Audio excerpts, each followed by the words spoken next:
Let's now look at communication. One of the key aspects of great customer service is to be able to communicate effectively with customers, with your colleagues, with internal staff. Now, a lot of people will say that all that there is in communication is a sender and a receiver. I will say that that's completely wrong. There's a lot more to communication than just a sender and a receiver. But before we even go into that, let's look at the barriers to communication. Background noise. It's too noisy in the background. People talking with accents. Not able to understand the lingo.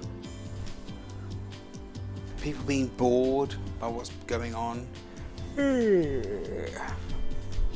Education, not having enough of it, so you don't understand more complex sentences. Different culture. It can be very tricky with customers who come from different cultures to your own. People being inexperienced as customer service agents. Very difficult to give a good customer service experience.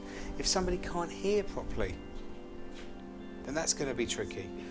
You know, when you're communicating to somebody, not everyone has the same level of intelligence as you. When people have lower intelligence, and there are people like this, you've got to cater your communication accordingly. Not talk down to them or patronise them, but be aware that this person needs a bit more support. This is when good customer service comes into place. Have a good quality vocabulary. Don't just say, yeah, it's like that, innit? Because that's not good service. Speak well. And if you don't speak well now, do vocal training, read, aspire to improve your vocal ability and your articulation. It will be much more beneficial for you.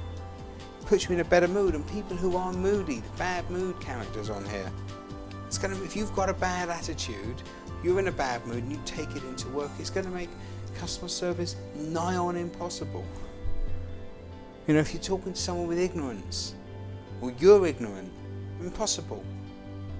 And one of the hardest things with customer service is when you find someone who's got a predetermined attitude that whatever you say, they'll hear what they want to hear, or what they think you've said, because they've pre-decided already that you are no good, or you're going to give them a bad response, or that they're expecting to get all of their money back, so their expectations are so high that whatever you say, they think that you're agreeing with them, or they think you're arguing when you're not necessarily.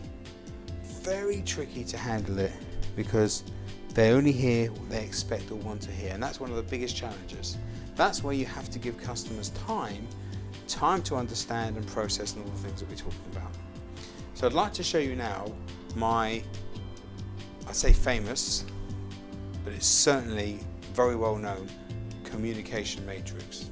It breaks down the communication process into its component parts. And a lot of this comes from my work as a trauma counsellor and psychotherapist, when we look at each section of the communication process in order to find out when and how we can best communicate with people that have very, very low communication thresholds and are not able to deal with very much. So we have to be very careful in how you communicate. Now, if you add this ability or these techniques into standard communication, what happens is you become a super communicator.